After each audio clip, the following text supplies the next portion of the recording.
If I'm not completely happy with it, then I won't run it. It was probably a defective turbo, brand new, one that didn't pass quality inspection. It is amazing what's been done when I think, at Christmas, it was just a shed.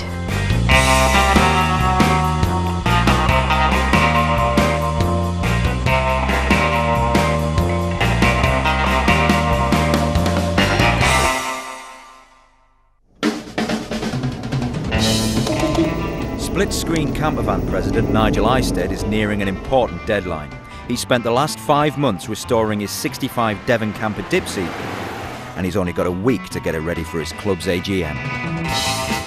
It's been a project that's looked doomed from the start. Major surgery saved Dipsy from the crusher, and almost every panel needed to be replaced or restored. Superb. The amount of welding needed wrecked Nigel's time plan and left him with only 2 months to put Dipsy back together again and kit her out with a new 100 brake horsepower engine. There's a week left to the show. He is going to struggle. The engine boys will have to work around the clock to get her ready for a trip to the drag strip. While work continues on his engine, Nigel is spending most of his time on Dipsy's interior. We've actually got 4 or 5 days to go. The engine is that close to going in. We're getting bits of the interior in now. Nigel is refitting the original 1960s Devon interior that he spent weeks restoring. Try and get it in. But with the amount of welding work undertaken, Dipsy's not quite the same shape she used to be. There are no guarantees it'll go in as easy as it came out. You don't know what's going to happen, do you? That's why you want to give yourself enough time to try and figure it out, but just have to see what we can do in the time we've got. It's really tight. There shouldn't be the same problem on the outside, and fitting this chrome bumper was a doddle. It was one of the first things that's just really slid on. Can't wait to get the back one on now.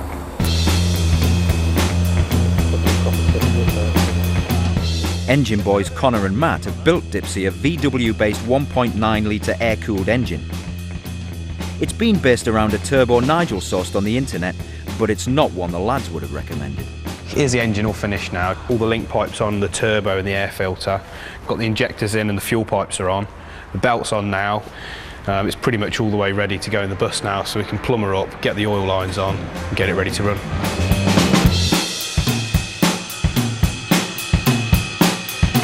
Before its demise, Nigel's last engine was putting out a pitiful 13 brake horsepower. The new engine will add at least another 100.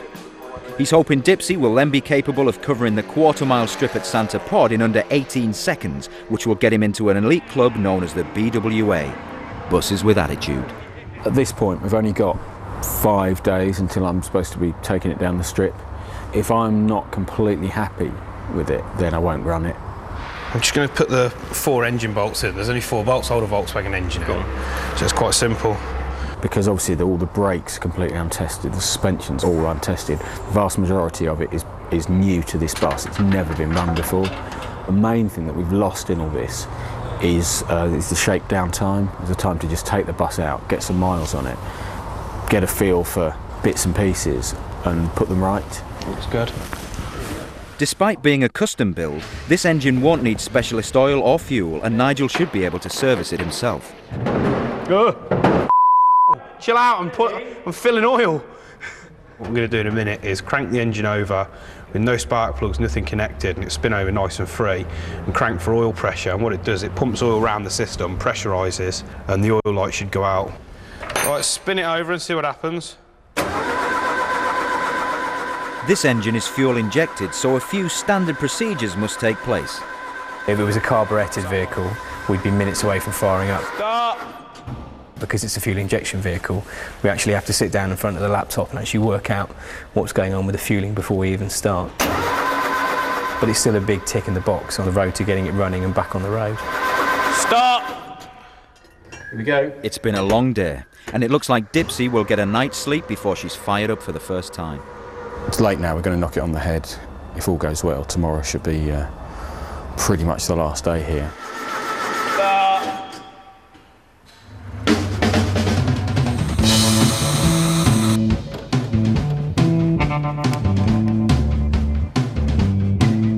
Next morning, Nigel's got a little more time to sort out his interior while some final engine modifications take place.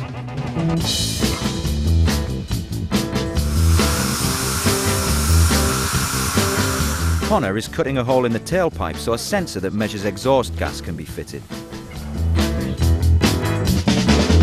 It'll probably smoke quite a lot because there'll be paint, there'll be oil through the system because there's obviously build oil in it. Ignition on? Yeah. Fire it up. Every new engine is different. Correct setup and the synchronization of all the sensors is vital. Try spin it over now.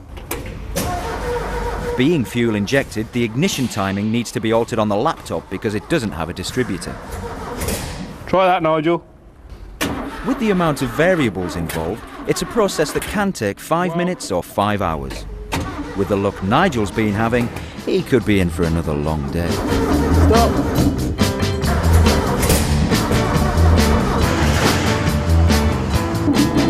Stop. Are there any sandwiches still about?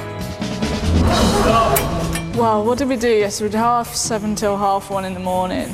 You know, it's going to be late tonight. You know, I've only done, 2 or 3 days of this. Nigel's been doing this for weeks. I really don't know how he's done it. Bit of a struggle today, really. We had a problem with battery because we had 2 second-hand manky batteries to start with. And when you're building a new fresh motor with good compression, it's difficult to turn them over. Come on then. Whoa! We did that, and Nigel had rebuilt a second-hand starter motor, and it was awful. As soon as we put a good battery on it and a good starter, pretty much straight away it fired up.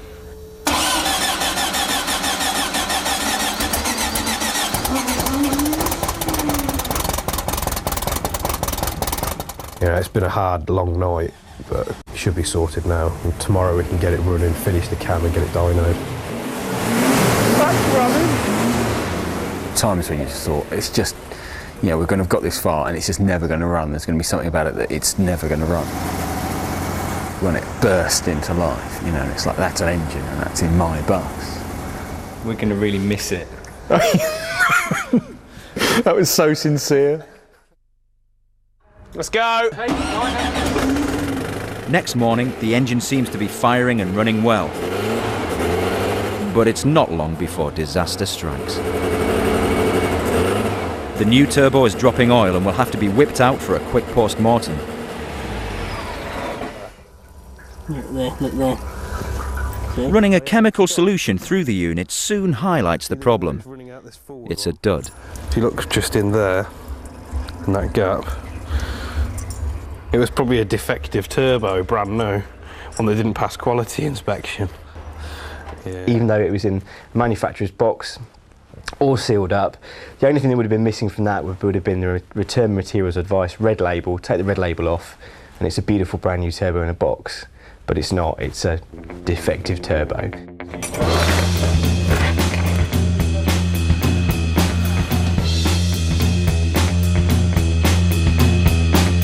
We've had a dig about and we've found a turbo or two.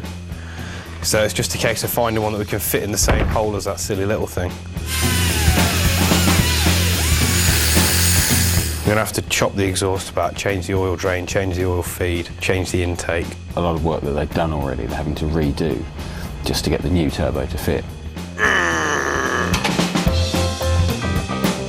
Unfortunately, it's put us back another 2 or 3 hours from where we were, so... Fitting this turbo will be a temporary measure, but as it's sourced from scrap, there are no guarantees it'll work.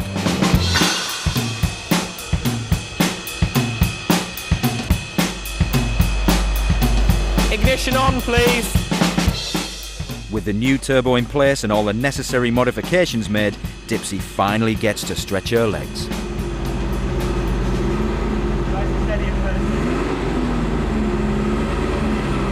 At this stage, the fueling will be adjusted to get Dipsy to run as smooth as possible. This is known as mapping, and as with the timing, it's all done from the laptop. The computer tells the fuel injection system how much fuel to let into the cylinders so the engine doesn't run too rich or too lean. It'll take a while to make the right adjustments, but all that grunt seems to be putting the smile back on Nigel's face. 81 horsepower at the wheels straight away with the fueling way out. There's a good bit more to come. At the minute, it's just the noise, the tone of the engine. It just sounds really sweet. It's revving just such a long way. On a standard engine, you start to rev and you've not got to have gone very far before you've got to go for the next gear, and that's just going and going and going. It sounds fantastic.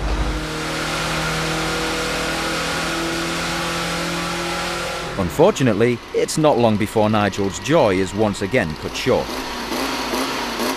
The boys have discovered a leak in the replacement turbo. It's a second-hand turbo from a scrap heap in an engine kit for one of our customers who, was kind enough to donate it. And again, just unfortunately, it's got an oil leak as well. But then it was in a scrapyard for a reason. It looks like the best plan is going to be just to lose the turbo completely. A project that big, you need a bit of luck on your side. I don't actually think Nigel's had luck on his side. Even without a turbo, this engine will be capable of producing a lot of power. So with a makeshift silencer fitted, the quarter mile is simulated.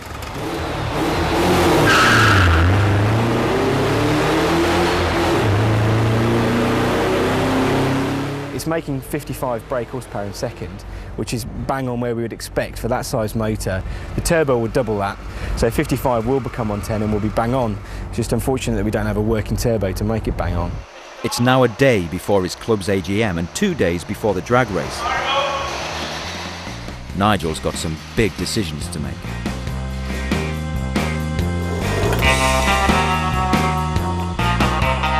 In part 2, Nigel adds some finishing touches, but will Dipsy ever be ready to race?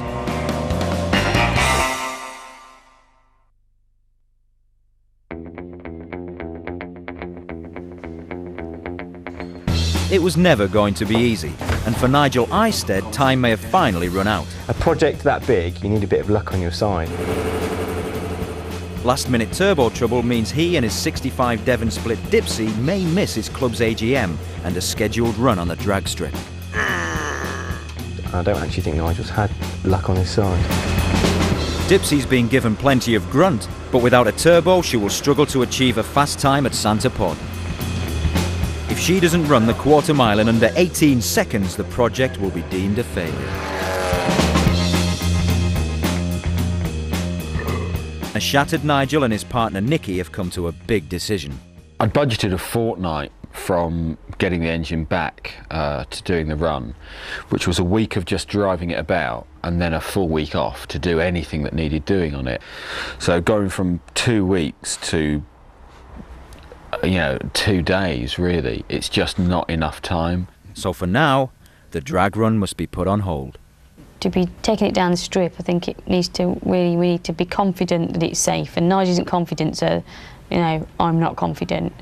Nigel's just absolutely exhausted. I don't think he'd perhaps admit it, but his brain is definitely not working to its full potential. Before the run, Nigel had planned to unveil the new look Dipsy at his club's AGM at Stanford Hall in Leicestershire. Now, split-screen van club members will have to wait a bit longer to see if their president ever completes his ambitious project. Nevertheless, given the state of Dipsy 5 months ago, Nigel's achievement to date shouldn't be underestimated. Sit and think about it on the way back last night, and the handbrake lever is the only part that didn't come off that bus because we couldn't get the pin out. Other than that, every single part has been off that bus and back on again. Some original, some replacement.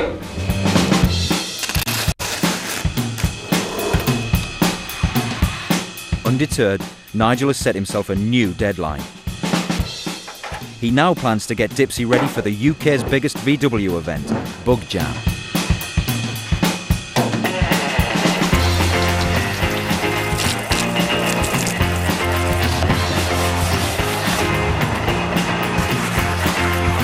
What's that? Daddy bus.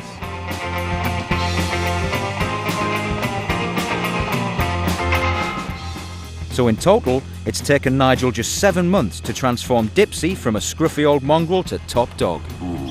To be honest, I couldn't be happier. Just the way the wheels look, all the bright work, the bumpers and the trim. The interior, it's the original interior that the van had. but with a slightly modern twist, but then still actually quite retro at the same time. It is amazing what's been done. When I think, at Christmas, it was just a shed. I feel quite sorry for her. I think she's been, had major surgery. Any girl would be reacting to all of that stuff by now. It is funny because people are like, oh, where's your bus? And when Nigel says, oh, it's there, they go, no, really, where is it? And he says, no, it's there. When people don't believe it, that is quite nice. It makes you think, oh, it's all worth it. But it's not all about looks. Nigel's getting ready for a trip to the drag strip, where we'll find out if Dipsy's got it where it really matters. Oscar, out. Come on. Good boy. Come on then. Good boy.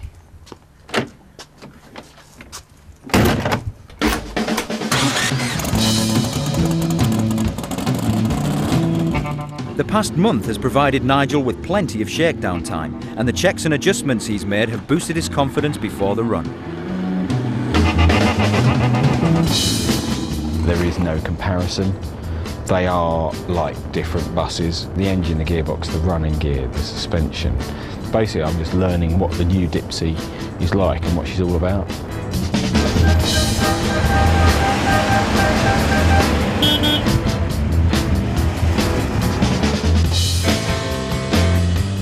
Nigel plans to enter the Run What You've Brung, which will be more a test of his nerve than Dipsy's performance. Bug Jam is now in its 20th year and attracts over 30,000 V-dub nuts. I would say this is the ultimate event in this country anyway. Yeah! And the bus population in particular seems to be growing year by year. People don't want to put tents up. There used to be a lot more Beetles and there's not half as many Beetles here anymore. Show winning buses to ones that barely pass the MOT, but we'll get them here for a good weekend. See, all these guys had to set up their tents, so I just jumped straight in that, straight to sleep, eventually. Nigel isn't here for the campsite chat.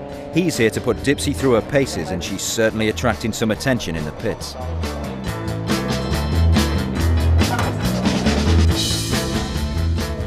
The engine has been fitted with another new turbo, and with it, Dipsy is putting out around 115 brake horsepower.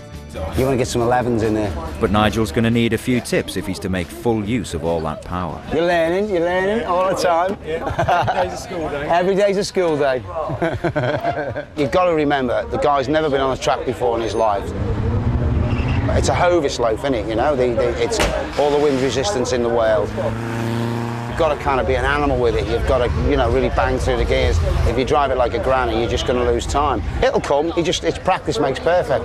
All the guys here have to start somewhere,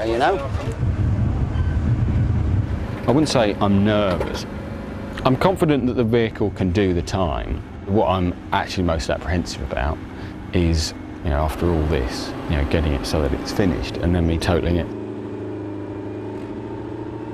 Finally for Nigel, the moment of truth has arrived.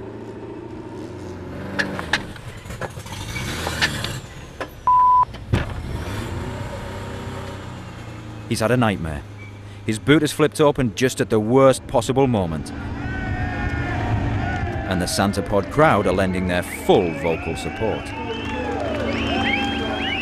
He must put that embarrassment behind him and try to regain full concentration.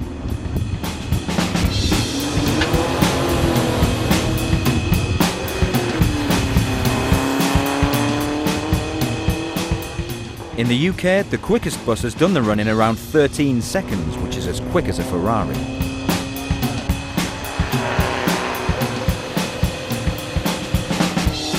Nigel's just outside the 18-second mark, but it's still a pretty respectable time. In the past few years, over 100 vans have tried to get into the BWA, but only 8 have managed it. It's getting everything right, all the balance is right. It took me ages. I got a 2.6 and I couldn't do it first time out. So, you have to get used to the vehicle, you have to get used to the track, racing conditions. It's hard. Nigel will take a lot of confidence from this first run. He knows Dipsy can do it, but will he be able to keep his nerve?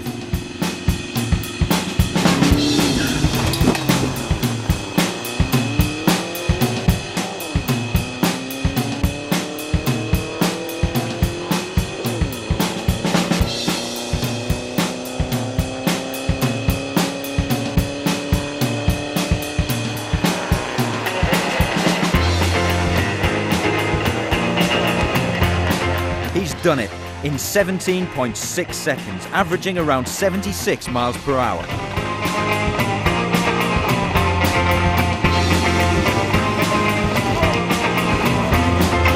Well done. Well done. Thank you. Even rolling off. Well done.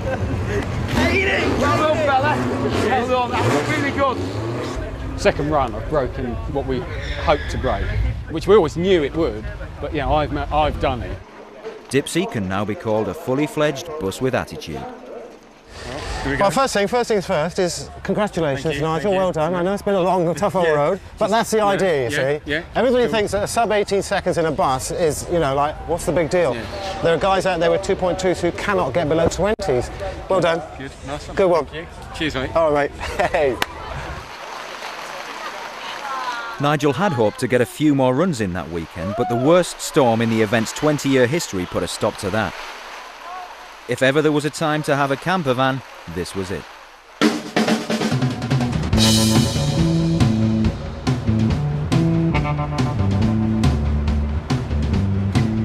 So with the project at an end, how would Nigel and Nikki sum up the past 7 months?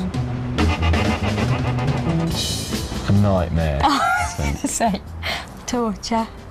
Unless you've got no job and a bottomless pit of money and an endless bucket of optimism. Nigel couldn't have predicted how much work was needed, and his original 12 grand budget proved optimistic to say the least. The God's honest truth of the matter is, at the moment, we actually don't know how much it cost because things needed doing. At a rough estimate, it's definitely doubled. And if you think about how stressful it's going to be, you could probably double it and add a bit, double it again and add a bit more. But it was worth it, and Dipsy has been well received within the Volkswagen community. Everyone's surprised how much we got done in the space of time. You know, not only is it a fast bus, but it looks phenomenal, all the interior trim. I mean, look at it, it's beautiful. It's a beautiful bus. He's done an amazing job. I'd love a motor like that, you know. I'd love a go in it, actually. So with 7 months hard labour finally over, they can now relax and enjoy the new Dipsy to the full. And they could all do with a good break. If anybody said that they were going to attempt to do what I've done, I would just say, just don't.